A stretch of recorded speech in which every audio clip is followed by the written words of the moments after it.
Hello and welcome to Rise and Unwind. You know, each and every week we talk to people from across the country about things you could do in your neighborhood. And on this week's show, we got this. And the ones that we worry about would be things like irritability or agitation or mood change or lack of motivation. But our focus today is on one of the most distressing symptoms, and that's psychosis. A little bit about the updates. You know, vegetables and fruits, more whole grains, less sugars. And we talk a lot about ultra-processed foods. I think one of the things that makes it more practical is if more of us are doing these things, then more of these things become available. And all of that and more right here on Rise and Unwind. Have you ever wondered how investigators actually track down predators hiding behind a screen? Online crimes against children are one of the fastest growing threats, and the work to stop them often happens quietly through digital clues, undercover conversations, and long investigations. A new investigative series gives viewers a rare look inside those operations. Detective Tony Godwin leads the Internet Crimes Against Children Task Force in North Texas and has worked nearly 7,000 cases over a 30-year career. Detective Godwin joins us now. Welcome to the show, my friend. How are you? I am great. Thank you very much for having me. I appreciate the opportunity. So your team investigates crimes that start online but can have real consequences. What does a typical case look like from the first digital clue to the moment someone is arrested? I mean, it really evolves rapidly. That's the one thing that I think the audience is going to notice, how quickly things happen and how quickly things escalate. But from the moment we put ourselves in this situation in an undercover capacity and the elements of the crime are met, which doesn't take long at all, like it's so fast and so quick, then it takes me and my entire team to put together all the steps necessary, legal process, and put all the affirmative links back together to figure out where this person is, who this person is, and then get ready for a takedown and hopefully a good arrest. In the series, we see undercover operations where investigators pose as minors online. What goes into building those cases and making sure the evidence holds up in court? I mean, people need to remember that everything that we do in an undercover capacity is based on what we know has happened to a real child. Unfortunately, children are exploited every single day online. And as a result, those reports get made and sent to us, and those are called reactive cases. So we know where they go. We know how they're talking. We know what they're doing, and we know what's happening to them. So we base everything we do in the undercover world just like that. We just put ourselves out there. Once it happens, once the communications start, which does not take long at all. And then once those elements go is when we move forward with all the legal process to get things tied together in a nice big bow on top of it, and hopefully ends with a great arrest and a successful prosecution. And you've worked nearly 7,000 cases during your career. How has the way predators online changed over the years? Well, we saw a big increase during the COVID time. I will tell you that we were forcing our children online and into school environments in an online capacity. And so we were just generally pushing everybody online because of our COVID scare and the things that were going around that. And so at the end of the day, it's like a pleasure paradise playground for these predatory types who are already in these platforms and doing what they're doing. And so they had a target-rich environment in front of them. So it has increased. And so also awareness has increased over time, but I'm hopeful it's going to increase even more with the show that's come out on A&E, because we want that intentionality. We want people to know. We want to raise the awareness level of the average person who maybe has some knowledge of this, but doesn't really understand the gravity of what it is. And you're going to see this highlighted in the show. Obviously, it ends with a nice high five moment when we put people in cuffs and we arrest them. And that's a very satisfying, rewarding part of the process. And for parents that might be watching this at home, what are some of the warning signs that a child might be interacting with someone dangerous online? Yeah, that's a really good question. First and foremost, I would say pay attention to the behavior changes. You know your child better than anybody. So if you have a child who's an A student that comes down to a C or a D student, then at the end of the day, you know something's going on. Maybe their friend group has changed a little bit. Maybe they're normally very outgoing, but all of a sudden they're really introverted. That could be a red flag that something's going on. Secondly, I would say know how to access your kid's device. Know the passcodes. Know the platforms they go to. Know that some of the platforms have their own passcodes that might be different from the code to get into the phone. Educate yourself about what they're doing and how they're doing it. Being intentional over time, not a one-time deal. This isn't I get to go look one time and then back out of it. If you need to use monitoring software to help with that, then do that. I'm a big proponent of that. But you need to be very intentional. You need to lean in. You need to have constructive, age-appropriate conversations with your kiddo so that at the end of the day, if something does happen, that child's going to come to you or a trusted adult and say, hey, I'm in a pickle, I've done something, or this is what's happened, I need some help. And you already have a path of what's going to happen to get that child back on a good restorative path. And the show gives viewers a behind-the-scenes look at your task force and the work that you do every day. What do you hope people understand better after watching these investigations play out? I mean, take into account, there's a little bit of shock and a little bit of awe. Most people are going to notice because after the first show came out last week, my phone almost melted with all these comments and questions about how graphic these predators are and how quickly things escalate. And that is reality. And so I think they're going to take away that, but I think they're also going to have this awareness level that has just increased exponentially. I think they're going to learn from some takeaways that are going to be highlighted on the show, that what they can do and what if something has happened, what if something's already happened. There's a lot of resources that are available to them. And I think they're going to enjoy the entertainment side of it, which is the arrest or the takedown. Those are all really great moments. And I'm really happy to be a part of the program with A&E. Detective Godwin, I want to thank you for joining me today. You can watch Predator Hunters Thursdays on A&E, and episodes are also available to stream on the A&E app and ANETV.com. Detective Tony Godwin, I really want to thank you for joining us today. I really appreciate your time. I appreciate the opportunity to talk to your audience. Thank you so much. Reality TV families come and go, but the Robertsons somehow turned beards, duck calls, and family chaos into a cultural phenomenon. Now they're back with Duck Dynasty, The Revival, following Willie and Korie Robertson as the family grows. The kids start their own lives, and the Duck Commander legacy just keeps evolving. The new season even opens with a tribute to Phil Robertson, while the rest of the clan brings plenty of the humor that fans remember. Joining us now are Willie and Korie Robertson. Great to see you both. It's great to see the Robertson family back on TV. What made this the right time to bring everyone together again? Well, we kind of looked up and all of our kids were back. After the show ended in 2017, we had a really busy run, so we were ready to take a little break. And then all our kids scattered and went off to college and got married and all the things. And we looked up one day and all of our kids were here back home. We all live right there together on this little family compound, and our kids all work with us in some capacity up at Duck Commander within the warehouse. And so thought it'd be fun to kind of give the fans a little update into our life and where we are now. When people first met your family, the kids were a lot younger. Now they're married, raising families, and starting businesses. What's it like watching the next generation step into the legacy? Oh, man, it's been a blast. Yeah, for sure. We had, I think the main test was, do you want to be back on television? Because our kids had been on it, and so when they decided they would, we knew we didn't ruin them too bad. Well, watch them grow up, and our cast members have gotten way bigger because we have a lot more little kids and also all their spouses. And so, yeah, it's been fun watching kind of what they're going to do in life. And fortunately for us, they all ended up back here in Louisiana. And yeah, it's just been a joy. And then a lot of them have drifted to the office. And so, yeah, it's kind of, it's made for the kind of the next generation to see who's going to take it on. And, you know, I didn't take over Duck Commander until I was 30.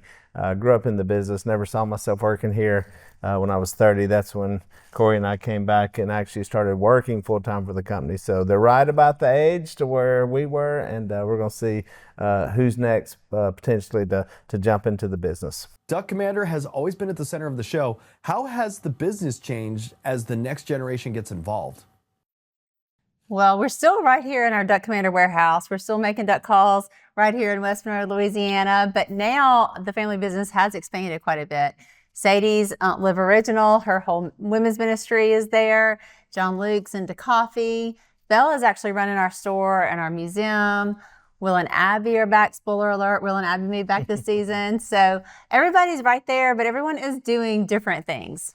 The premiere includes a tribute to Phil Robertson. What did that mean to honor him in that way?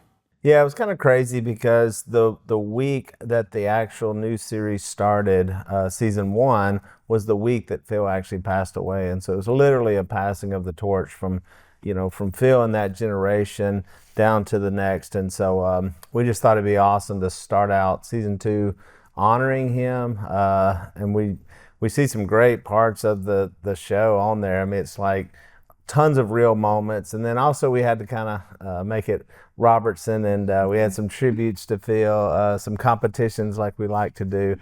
Just a fun way to remember him, not only for us as a family as we go through the process of healing after he's passed on, but also for all the fans who's watched him for years, and have really fallen in love with Phil and what he says. And to see him start off this show, it really was a tribute to the whole effort of even doing it. I mean, like Korie says, when we did that episode, it just felt like this is why we needed to come back and do the show. Yeah, it was really special. The most special part to me was having Miss Kay on there. We actually got to sit down with an interview for her, and she got to just reminisce about Phil and what his life meant to her. So it was really, really special. I was nervous for her, but she did so good. And I know that we'll all be glad, our family will be glad to have that moment and that legacy captured. There's also a sweet moment with Sadie welcoming her baby girl. What's it been like watching the family grow with all these new grandkids? Yes, you get to see, it was really full circle season because it does start off with the passing of Phil and ends with new life being born. So there was a real passing of the torch in this season. Sadie actually found out she was pregnant the week we started filming season 1. Yeah. And then Kit comes into the world at the end of season 2. So you just get a lot of real life moments. I think whenever we all sit down as a family to say, like, what do we want this show to be? One of the words that all the kids said was authentic. We wanted to bring people into our lives a little bit, let them see things that we're really going through, the good and the bad, and the fun. There's a lot of fun, and we laugh a lot, but that's kind of what it's all about. It's life. And actually, since we've gotten through filming, we have had twins now. John Luke and Mary Kate have had twins, which is our 10th and 11th grandchild. So grandchildren. So Korie's getting old. And your family has always mixed humor with deeper conversations about faith and life. Why do you think that resonates with so many viewers? Yeah, I think I think our take in life is always tried to be not take ourselves too seriously. And so when you get thrust into the spotlight and the fame, I think you really kind of find out who you are and what you want to be and what you want to promote. And I think it all for us came back to what our core was, which was faith, which is why we even did the show in the first place. Was really just to potentially get the gospel out to more people, to have a bigger platform. And so I remember talking to Phil about that, and Phil was not interested in doing the show at all when we first pitched it to him. And we talked through how it could actually get the gospel out to more people, and we certainly saw that happen. Not just through the show and through having a positive show that everybody can watch, but also through the books that have been written, the podcasts that have been done, the movies that have been made. All the things that we felt strongly about to put out there, that we had a passion for. And when you mix that with fun and humor, I think it's just a great combination, because everything is so serious now, and the world's serious and it's tough, and there's problems and politically, and everybody is at each other's throats. And so I think Duck Dynasty was a great show for people to sit down and watch and just kind of take a break and go, let me just smile and laugh and think about more positive things. When people watch this new season, what do you hope they take away from the Robertson family today? I think we want people to just see real life and see that, we're not perfect. Nobody's perfect, but we do all come together at the end of the day, around the table. I think that moment of the original Duck Dynasty is still happening for our family. And so it's in this season as well, that moment where we come around the table together. We thank God for what we have. We thank God for our blessings, and we forgive whatever grievances we might have or whatever fights we might have throughout that episode or that week. But I just think that's really important. I think that's what resonated with people the first time around, to see a family that isn't perfect but that loves each other, and to see people who put faith at the center of our lives. And that's who we are. It's what we do. It's what we've continued to do. And we hope that resonates with people. Yeah, and I hope that they see how important our family is to us, and how much we intentionally pour into our family to keep us together, to share meals together, to share in each other's joys and bursts, but also the struggles and, when you're down. And so that's the importance of family. And that's why we made the show, is actually for other families as well, so that they can have another time to get together, spark a conversation, and just really promote family. And so our family has always stayed together through it all. And so it's so important, vital. And I think this show would help, hopefully help families get a little smile, but also remember how important family actually is. I want to thank you too for joining me today. You can catch Duck Dynasty, the revival, on A&E with new episodes airing Saturday nights at 10 p.m. Eastern. It's also streaming on the A&E app and at anetv.com. Willie, Korie, thanks for spending a few minutes with us. Fans of When Calls the Heart are finally getting the backstory, and it's a pretty big one. Hope Valley 1874 is now streaming, taking us to the very beginning of the town and the people who pretty much built it. We're joined by Bethany Joy Lenz and Jill Hennessy, who play two of the women at the center of it all. And it's great to have you two here. How are you? Hi, so great to be here. All right. Thank you for having us. No worries. I've heard a lot about this. A lot of my fans, or a lot of the people watching, are fans of the show. And for people that do already or are already fans of this world, what's different about seeing Hope Valley kind of at the way beginning? Oh man, I think it's going to be so incredible, I think, for people to be able to see this town being built from the ground up. It's something. It's kind of like when you meet a new friend, or fall in love. The more that you find out about the person that you're in love with, you go to meet their family, you go and meet their siblings, you go sit there with their mom and go through the family photo book. Like, that's what we're giving you guys a chance to do as fans of When Calls the Heart. And we really hope to do it justice. And Bethany, your character, Rebecca, is coming into the frontier life from pretty much Chicago life. What kind of adjustment is she dealing with early on? Well, there are several adjustments. The first being that she's been recently widowed. So trying to figure out emotionally where to place her grief while also being in this sort of emergency situation of needing to get her daughter to a safe place. And we don't know exactly why yet. Well, we know, but you're going to find out. And she's got to get across the frontier and get her daughter into a safe place in Canada. So she doesn't have a lot of time for emotional processing. And that's kind of where Hattie Quinn comes in. Jill's character, it opens up once Rebecca lands. Hattie becomes a source of stability and trust for Rebecca to actually start to learn how to soften and open up. And yeah, she was saying, Jill, Hattie's already part of this community. How would you describe her role in shaping what Hope Valley becomes? Wow. Well, she's Hattie Quinn runs the trading post, and she originally came out with her husband and very small girl at the beginning. And now her daughter is around 20 years old, but she recently lost her husband. So now she's running this trading post by herself with her daughter. And she is sort of the glue that holds the community together. And I think she runs it with a great sense of humor and incredible, direct, no nonsense kind of spirit, and has great connections with the whole community. But then Rebecca starts walking into town with her daughter, riding in a covered wagon. And I think Hattie identifies a woman who's very courageous and intelligent and is kind of haunted by something, and Hattie's not sure what is haunting Rebecca, but I think she also identifies a kindred spirit that she might become friends with. And I think Rebecca sort of opens Hattie up to how lonely she really feels, and in a lot of feelings she's been trying to suppress just so she can get through day to day, because that's what this whole show is about. It's just these characters trying to survive every single day. Hey, horses be walking, so it's not that big. You're not too far off. Exactly. All right, when people start watching now, what do you think is going to be like getting them hooked and keep them coming back each and every week? The characters. I mean, the setting is amazing, but it's also something that they've seen before, maybe not as broken down, but we are using the When Calls the Heart sets. There are a few locations that will be new for When Calls fans. And for people who haven't watched When Calls the Heart, you don't need to. You can still jump right in and you won't miss a beat. But I would say the relationships of who the characters are there's something for everyone. Hey, I want to thank you too for joining me today. Hope Valley 1874 is streaming now on Hallmark Plus with new episodes dropping every Thursday. You can jump in anytime to catch up. Thank you too for joining me today. Thank you so much. Thank you.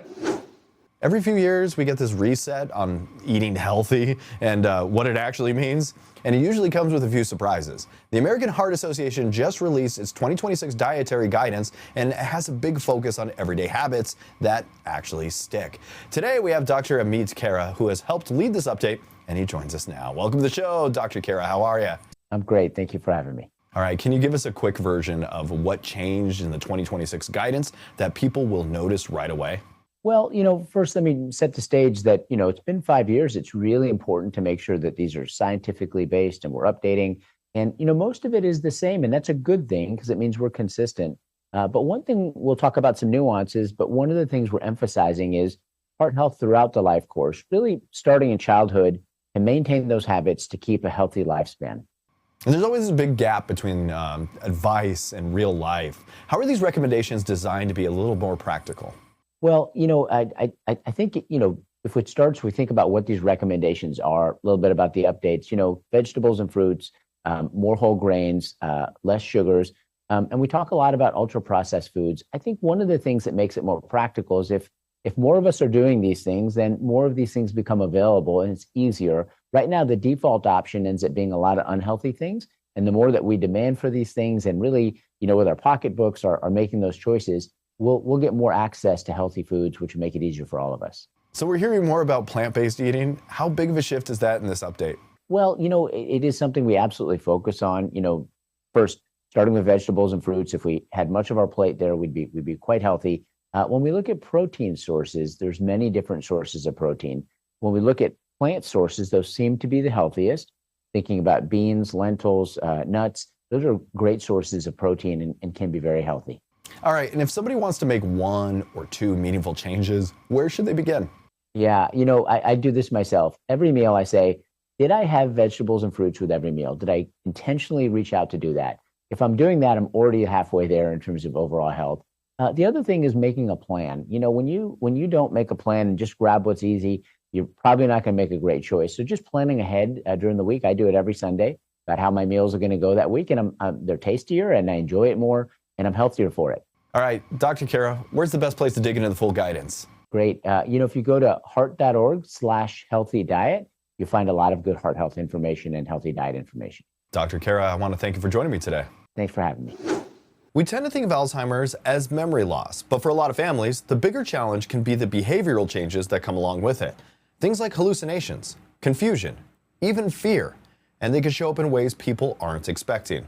Today, we have Dr. George Grossberg here with us to walk us through what it looks like and where families can find some real support. It's good to have you here, Dr. Grossberg. How are you? Great to be with you from the state of Florida, where you probably have more seniors than any state of the union, percentage-wise. And that's exactly why we have you here, Dr. Grossberg. So what do those behavioral symptoms actually look like day to day for somebody that does have Alzheimer's? Yeah, so that's important to point out, as you, I think, mentioned earlier, is that Alzheimer's disease is not just a disease of memory and cognition, but behavioral, or what we call neuropsychiatric symptoms, are extremely common and maybe even more distressing to patients and families than memory and cognitive symptoms.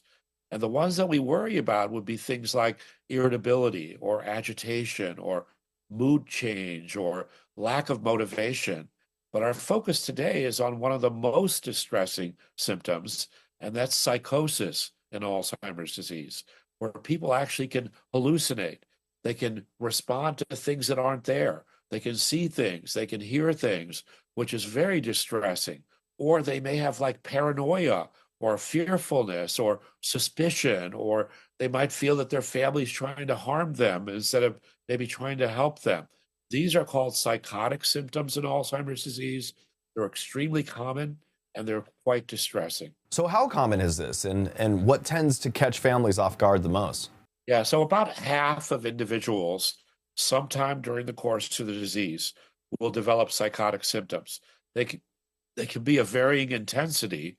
Of course, what the families respond to the most is when there are things like accusatory behaviors, or when the person is talking to someone who isn't there and it's becoming very distressing, kind of all-encompassing to the point where they can't get them to focus on anything else. That's when they turn to their healthcare provider, or maybe to clinical trials where new medicines are being developed for help. So what kind of support is out there for caregivers dealing with these changes? Yeah, so there's obviously support from your primary healthcare provider. There are community organizations like the Alzheimer's Association. And then, of course, maybe volunteering for a clinical trial. And there are clinical trials throughout the area, throughout the Tampa and Florida region. In fact, I think Florida has more sites for promising treatments for psychosis and Alzheimer's disease than any state in the union. And these sites don't just provide these new treatments that are being developed, but they also provide information, they provide support, they tell you about community resources that can be helpful in managing a loved one with psychosis and Alzheimer's disease. You mentioned clinical trials or clinical research. Why does it matter so much right now? Yeah, so clinical trials are clinical research, and it's the only way that we can get medications approved by the Food and Drug. The current state of the art as far as clinical research or clinical trials for psychosis and Alzheimer's disease is that we're moving closer and closer toward approval of a significant therapy that might be very helpful. We are beyond the safety studies. Yes, we monitor safety throughout in every trial, but we're now looking at how effective these new treatments can be for ameliorating or helping with the symptoms of psychosis and Alzheimer's disease. So how can you tell if your family member might be a good fit for a clinical trial? So obviously the first thing is to suspect that there might be an issue, is to realize that these behavioral or neuropsychiatric symptoms are part of the disease. It doesn't mean the loved one is going crazy. It's part of Alzheimer's disease. To bring that to the attention of your primary healthcare provider, so that you can go from there to make sure there isn't something else going on medically or otherwise, and then to become aware of resources. And we'll share a website in a moment about how to learn more about psychosis and Alzheimer's disease and find a clinical trial site near you. And if they do move forward as part of a trial, what does that experience typically look like? A lot of attention. You need a dedicated family to bring the patient, obviously, to monitor for any side effects, monitor for approval. But you get a lot of benefits because the visits, whether it's a telephone visit, whether it's a visit to the clinical trial site, they give a lot of information, a lot of support. It's very warm and fuzzy, as I call it. And I think it really helped the family to not feel alone, that they're together with the healthcare experts that are trying to help them to provide appropriate therapy for their loved one. We're almost out of time, Dr. Grossberg. If somebody out there is interested, where should they go if they want to learn more or maybe explore participating in one of these clinical trials? To explore participating, to learn more, Navigating ALZ, all one word, navigatingalz.com. Thank you so much for joining me today, Dr. Grossberg. Thank you. And that is it for Rise and Unwind. I want to thank you for tuning in and checking out the show. If you actually want to find out more about the show, go to our website. That's riseunwindtv.com. Follow us on Facebook, on Instagram, and also we're available on YouTube at Rise Unwind. If you missed the show, make sure you like, comment, subscribe. All that stuff that YouTubers say helps us out too. And until next week, that was the show we like to call Rise and Unwind.